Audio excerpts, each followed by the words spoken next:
Bursa Efek Indonesia atau BEI berhasil melampaui target capaian pencatatan efek baru pada 2022. Dengan dukungan pemulihan ekonomi Indonesia, BEI optimistis mampu menggalang dana investor retail dan korporasi lebih besar di tahun 2023. BEI juga terus mendorong beragam program literasi keuangan agar masyarakat menjadi investor yang cerdas. Lalu, bagaimana strategi BEI menjawab tantangan pasar modal 2023? Berikut petikan wawancara bisnis Indonesia bersama Direktur Utama Bursa Efek Indonesia, Iman Rahman.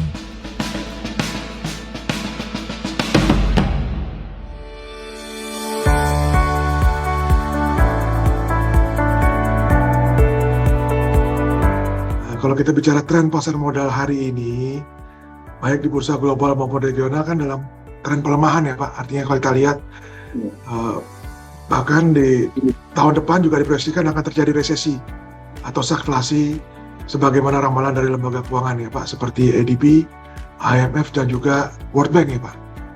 Mungkin sedikit kita lihat, mungkin kalau kita lihat apa yang terjadi 2022, ini menarik Pak, bahwa sampai dengan 14 Oktober ini IHSG kita masih tumbuh year to date masih 3,54%. Ya, ini lebih baik dibandingkan dengan indeks-indeks global, Pak. Jadi kalau kita lihat yang lainnya, indeks global kita kan negatif, di mana yang positif itu adalah Turki, Chili, Brazil kalau nggak salah. Jadi kita nomor 5 Pak yang positif dengan 3,54%. Sementara global indeks lain kan mungkin Singapura itu year to date-nya sudah negatif. Bahkan di 2022 ini pada tanggal 13 September itu kita pernah mencapai rekor all time high Pak, atau yang tertinggi di IHSG di 7.318 tanggal 13 September. Juga kalau kita lihat Pak dari indikator-indikator lain, ya tadi saya sampaikan per 14 Oktober rata-rata transaksi harian kita sudah 15,1 triliun rupiah, tumbuh 13,31% year to date. Jadi dibandingkan dengan awal tahun.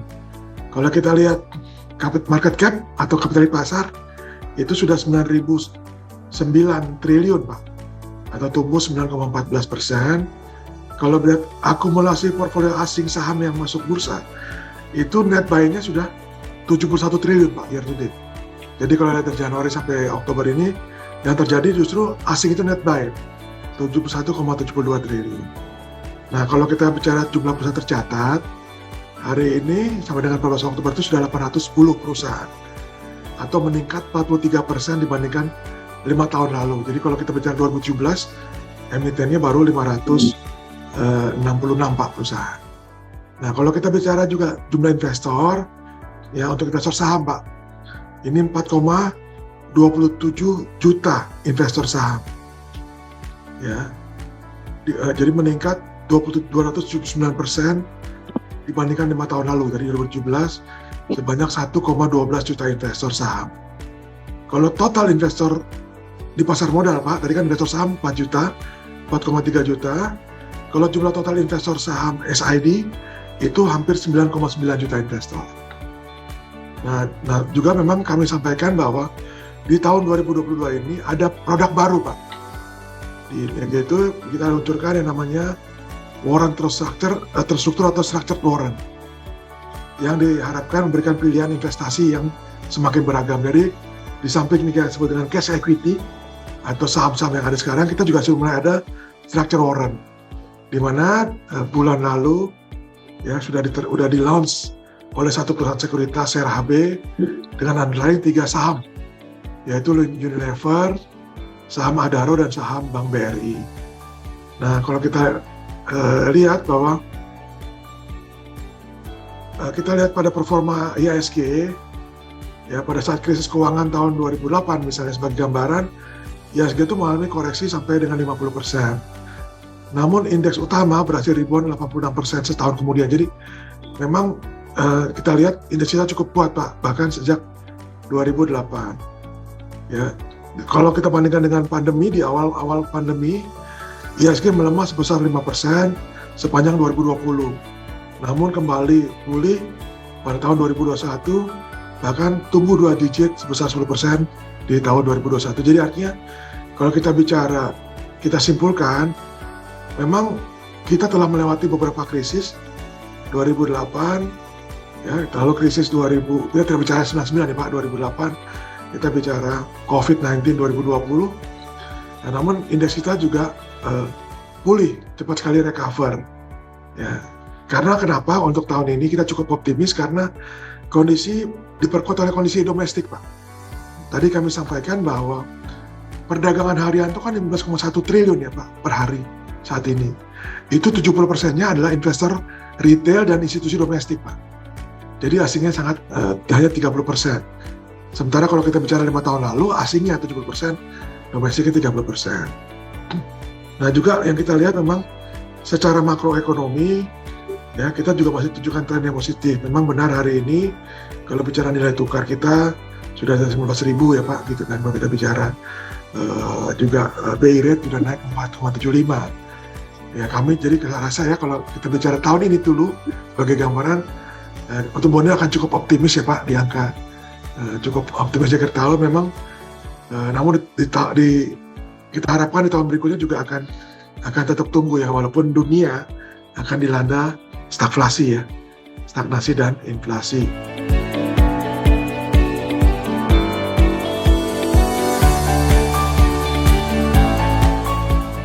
Nah, kondisi perusahaan tadi saya sampaikan yang tercatat di Bursa Efek itu kan 810. Nah, emiten baru yang mencatatkan sahamnya di bursa Pak, listing saham itu di year to date, jadi dari Januari sampai Oktober ini dari 810 itu 44. Sebagai informasi Bapak bahwa setahun itu kita menargetkan 55 Pak. Jadi tahun lalu cuma 54, 55 emiten. Jadi artinya tahun ini tinggal 11 emiten lagi Pak. Sementara di pipeline sampai akhir tahun ini ada mungkin sekitar 45 perusahaan Pak yang akan mencatatkan sahamnya di Bursa Efek Indonesia.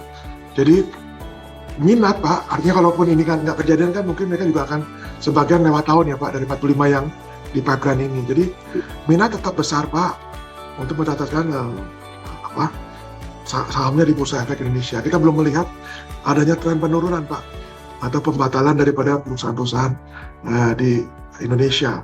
Sebagai perbandingan, saat ini Bursa Efek Indonesia merupakan bursa yang paling aktif Pak untuk pencatatan saham baru selama 4 tahun berturut-turut. Dari tahun 2018 sampai 2021, ini sudah 217 perusahaan tercatat di Bursa Efek Indonesia. Jadi kalau kita bagi 4 itu sekitar 50-an Pak, 55 kan. Nah ini lebih tinggi dibandingkan dengan bursa lainnya di kawasan ASEAN. Jadi kalau kita bicara pertumbuhannya Pak, per tahunnya, itu paling tinggi Pak. Ya, tapi kalau bicara jumlah perusahaannya, kita di bawah Thailand yang hampir 1.000 ya Pak. Ya, jadi kalau kita bicara Malaysia itu 600 perusahaan Pak yang tercatat. Singapura lebih sedikit. Jadi kita ini sudah nomor 2 kalau kita bicara jumlah perusahaan. Tapi kalau pertumbuhannya yang setahun 55, kita sudah tertinggi Pak. Jadi sudah semakin banyak. Nah memang kan isunya begini Pak. Raising fund itu kan sangat tergantung, pertama adalah terkait dengan peningkatan suku bunga, dan kedua peningkatan inflasi. Kenapa? Karena kalau biasanya peningkatan suku bunga, ada kecenderungan apakah dia menunda IPO atau beralih kepada pinjaman perbankan kan gitu Pak. Atau mereka menunda karena tingkat suku bunga obligasi lebih tinggi. Nah ini yang perlu kita cermati gitu kan Pak. Dan kedua bagaimana dampak inflasi. Memang biasanya kalau ada suatu analisa Pak, inflasi juga berdampak signifikan terhadap jumlah perusahaan yang IPO Pak. Ya artinya inflasi makin tinggi, tapi kalau kita lihat sampai hari ini ya minatnya masih belum berubah Pak. Tapi tentu saja kita perlu melihat karena kan kenaikan inflasi dan sebagainya kan terjadinya memang lebih ke kuartal ketiga, kuartal keempat ya Pak daripada Indonesia. Nah ini memang tentu saja tadi kami terus melakukan edukasi. Jadi yang tadi sampaikan bahwa masih ada di pipeline 45 perusahaan yang akan IPO sampai dengan tahun depan. Namun juga tidak lupa kita melakukan edukasi terus Pak masyarakat, sehingga tadi Pak jumlah investor makin banyak. Kan concern daripada IPO juga di samping tadi apakah terutama emiten IPO ya Pak, ini kan kebutuhan pendanaan kan nggak berhenti ya Pak. Apalagi ini kan alternatif. Ketika mereka ke perbankan mungkin kredit jadi mahal karena interest naik, IPO kan jadi pilihan. Karena ekspansi kan nggak bisa berhenti. Kenapa? Karena konsumsi kita belum tentu turun kan. Nah sama kalau konsumsinya nggak turun, apalagi misalnya tadi Pak bahwa ekspansi juga perlu untuk komoditi Pak. ya untuk ekspansi usaha atau modal kerja bagi perusahaan-perusahaan yang ekspor oriented.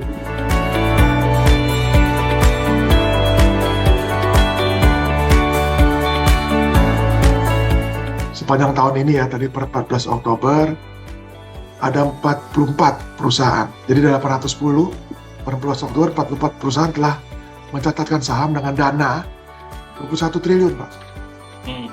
Nah, bisa tapi sampai tadi ada sekitar 44 sampai 45 di pipeline. Jadi 45 di pipeline, Pak, per hari ini. Nah, sisa 2 bulan ini beberapa pipeline mungkin akan catat 2023, Pak. Tapi saya sampaikan tadi target kita sebenarnya 11. Jadi dari 45 yang di pipeline, ya kalau kita bicara 11 masih ada sekitar 34 ya, yang mungkin nyebrang ke 2023. Nah, jadi kita juga, ini kan baru asumsi dengan yang pipeline hari ini. Itu kan masih asumsi dengan buku Juni sebenarnya mereka, Pak. Ya, masih laporan keuangannya berdasarkan laporan keuangan Juni. Jadi target testingnya Desember sebenarnya. Atau paling lama karena 7 bulan bisa Januari tahun depan. Nah, yang menarik adalah terus terang akan lebih banyak lagi kan, Pak, dari 45 yang pipeline ini akan listing dari tahun depan untuk memanfaatkan pasar modal untuk pendanaan, ya, dan yang akan terus bertambah tadi.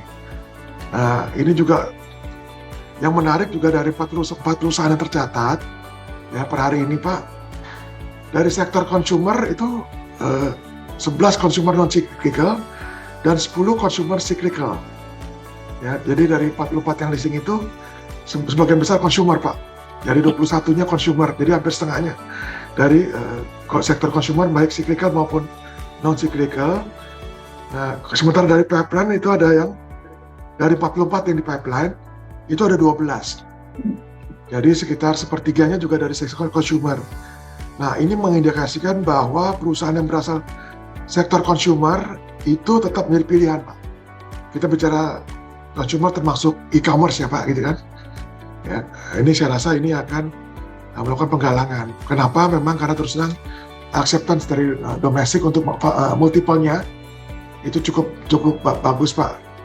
Dan kedua, kalau kita lihat berkaca dari IPO Bukalapak, dari IPO daripada Goto cukup bisa diterima, Pak, pada waktu IPO-nya ya, Pak, oleh investor domestik.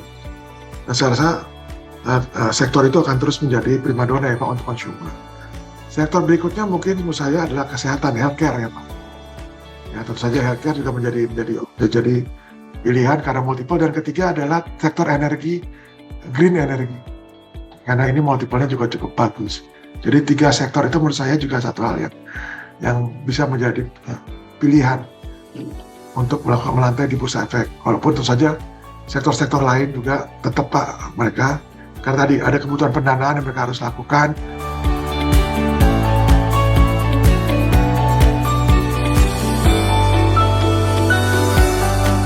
Bursa kan punya concern, salah satu fokus kita adalah investor protection. Ya, di samping yang ketiga adalah sinergi regional sinergi. Artinya kerjasama dengan bursa-bursa regional maupun yang lainnya. Nah, terkait dengan pertama terkait dengan market deepening, ya tentu saja bagaimana kita meningkatkan investor, tentu saja dari sisi produk. Ya, kita perlu meningkatkan jumlah produk. Tadi saya sampaikan tahun ini kita coba melakukan, sebenarnya bukan inovasi produk karena struktur warrant sudah ada di bursa yang lain. Jadi kita memperkenalkan structure warrant. Jadi penambahan produk-produk baru bagi investor. Ini juga menambah. Jadi kita garap, Bu, tidak hanya yang baru nambah, tapi yang ada sekarang makin aktif. Nah, bagaimana berikutnya adalah investor baru nambah. Nah, ini kita lakukan dengan edukasi. Saat ini kan kita memiliki 30 kantor perwakilan di seluruh Indonesia dan 722 galeri investasi. Ya, yang dimiliki oleh Bursa Indonesia bersama dengan seluruh pelaku industri pasar modal seperti OJK, perusahaan sekuritas bank investasi, dan perusahaan tercatat. Jadi kita melakukan edukasi terus ya bersama-sama tadi dengan lembaga-lembaga tadi di Jakarta maupun kantor perwakilan maupun bersama galeri investasi. Namun juga BI menyebarluaskan pesan jadi investor cerdas dengan paham dengan 3P, yaitu paham, punya, dan pantau. Ini bagaimana kita melakukan investor protection. Jadi untuk mengimbangi, seperti Ibu tahu ya, investasi abal-abal, iming-iming keuntungan, ya secara instan di pasar modal, tadi ya mengenai investor protection, kita juga menerbitkan pesan mengenai menjadi investor cerdas dengan 3P tadi, paham, punya, dan pantau. Namun juga bursa memanfaatkan teknologi digital Bu untuk memperluas cakupan. Tadi dari 6.822 kegiatan edukasi sampai dengan Agustus, 5.650-nya dilakukan secara online atau digital. Saat ini kami juga sedang mengembangkan sebuah portal edukasi investor yang akhir 2023 akan dimanfaatkan oleh seluruh pasar modal Indonesia untuk edukasi secara online. Jadi kita akan punya portal di akhir 2023 Bu untuk edukasi, karena bagaimanapun juga menurut kami penanaman investor harus diikuti dengan proteksi daripada investor sendiri ya.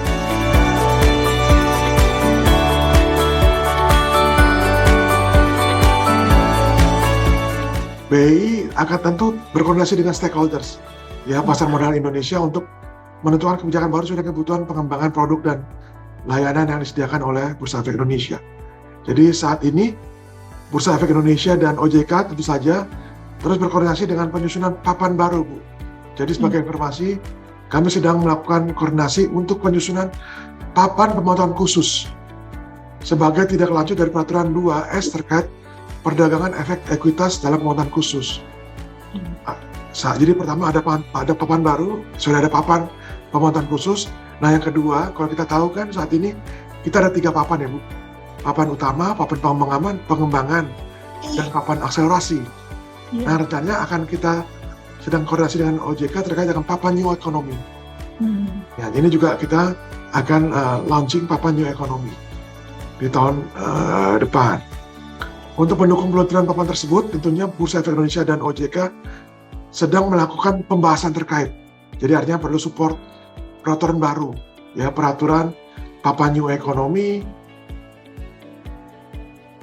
serta peraturan pencatatan dan perdagangan dalam papan pemantauan khusus Bu. Jadi ada 2 peraturan tentu saja yang perlu diterbitkan untuk terkait dengan 2 papan ini.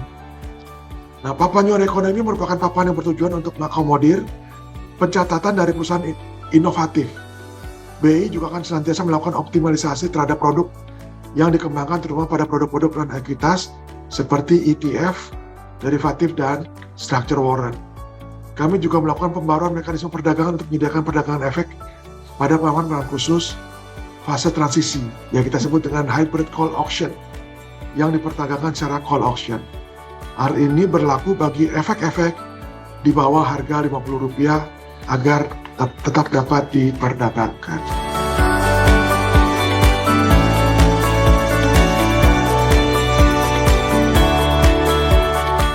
Ini kan lebih kepada tadi ada potensi-potensi BUMN Pak, dan anak BUMN ya Pak. Jadi tidak hanya BUMN untuk listing. Dan beliau sangat suportif Pak untuk mendukung BUMN itu atau anak BUMN untuk listing. Sebagaimana mungkin beliau sampaikan ketika di IG beliau Pak untuk supporting itu, kami melihat memang secara real sudah ada beberapa yang masuk pipeline Pak. Ya, jadi sudah di pipeline kita di tahun ini dan tahun depan Pak, tentu saja gitu Pak. Tapi kan sekali lagi Pak, IPO itu kan tidak hanya proses tapi juga market ya Pak. Karena memang saya lihat BUMN yang akan dimasukkan ke IPO itu punya size yang cukup signifikan Pak. Jadi tentu saja market dan investor juga menjadi konsideran bagi perusahaan. Ya mungkin kalau Bapak lihat kan pengalaman terakhir Mitratel ya Pak, cukup besar size-nya.